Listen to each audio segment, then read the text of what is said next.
Bismillahirrahmanirrahim. Assalamu alaikum. I am Abdullah and you are watching Legal Queries. अच्छा जी, आज का हमारा टॉपिक है जी QSO का प्रिविलेज्ड कम्युनिकेशन के हवाले से। आज हम तफसील बयान करेंगे आर्टिकल 6, 7 एंड आर्टिकल 8।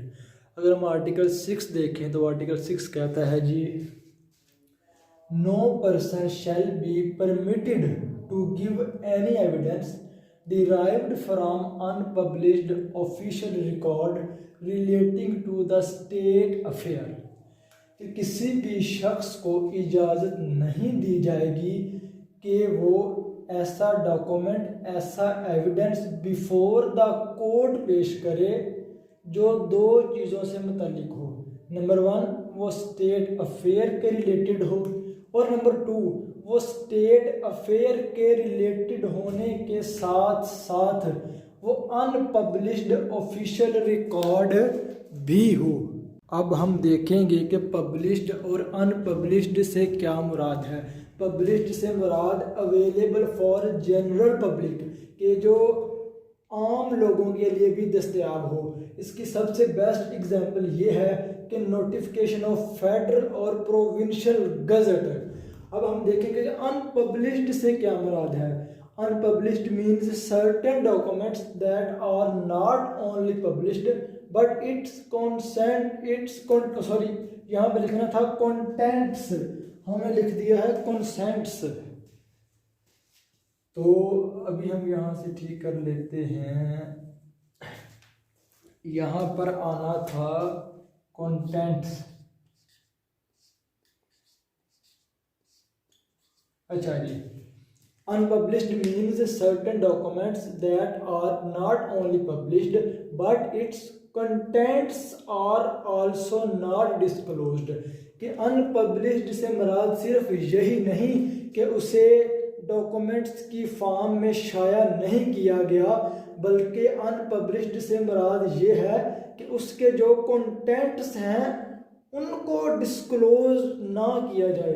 अब फॉर एग्जांपल एक पब्लिक ऑफिसर है, अब वो 3000 दूसरे पब्लिक ऑफिसर्स के सामने कोई स्पीच करता है और बाद में ये कहता है कि ये अभी तक पब्लिश्ड नहीं है, तो ये बात गलत होगी।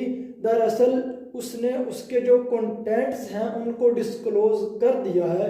अब हम इसका ऑब्जेक्ट देखेंगे, इसके पीछे की पब्लिक पॉलिसी देखेंगे, तो इसके पीछे का ऑब्जेक्ट ये है, गवर्नमेंट सीक्रेट्स में नॉट बी रिवील्ड, कि जो हुकूमत के रियासत के जो सीक्रेट्स हैं, जो खुफिया राज हैं, उनको शाया वाज़या ना किया जाए, उनको फाश ना किया जाए। And to protect interest of state, और जो रियासत के जो मतलब के मफाद हैं उनको प्रोटेक्ट किया जाए, मुल्की सालमियत का नुकसान ना हो, हमारे कंट्री की इंटेग्रिटी जो है वो बनी रहे। तो आर्टिकल 7 हमें ये बताता है कि किसी भी सरकारी अफसर, किसी भी पब्लिक ऑफिसर को मजबूर नहीं किया जाएगा कि वो ऐसी कम्युनिकेशन डिस्क्लोज करे जो उससे as a officer during service की गई हो, लेकिन ये सिर्फ उस सूरत में होगा जब वो समझे कि ऐसा करने से public at large, public interest, मफादे आमा को नुकसान पहुंचेगा। मतलब कि जब वो समझे कि इस इंकशाफ से, इस डिस्क्लोजर से पब्लिक इंटरेस्ट को, मफादे आमा को नुकसान पहुंचे। अब हम आर्टिकल 8 देखेंगे। आर्टिकल 8 कहता है information as to commission of offences where magistrate or police receive any information as to commission of any offence and revenue officer receive any information as to commission of offense against public revenue, they shall not compelled to disclose identity।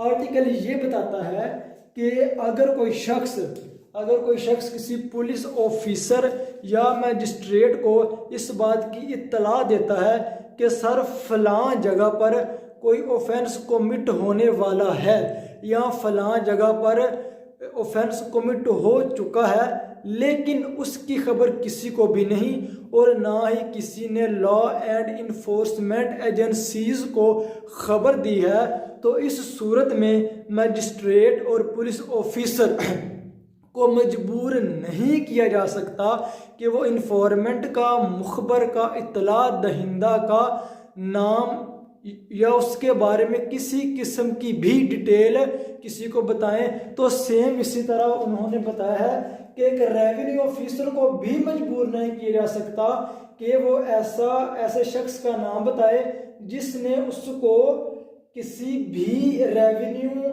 Offence के मतलब उसको मुतला किया हो। तो जैसा कि आम लफ्ज़ों में आपने सुना होगा कि अक्सर लोग जनरली बात करते हैं कि आपने लिखा भी देखा होगा कि इत्तला दहिंदा का नाम सीगाए राज में रखा जाएगा।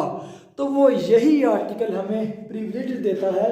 तो अगर हम इसका ऑब्जेक्ट देखें, इस आर्टिकल का ऑब्जेक्ट है कि एक आम शहरी को, आम सिटीजन को भी जराइम की रोकथाम के लिए इनकरेज करना, एक आम शहरी को भी इस बात का शऊर दिलवाना कि हम भी ऐसी एक्टिविटीज़ में हिस्सा ले सकते हैं। और इसका मेन ऑब्जेक्ट है कि एक आम शहरी को जो है वो इनकरेज करना।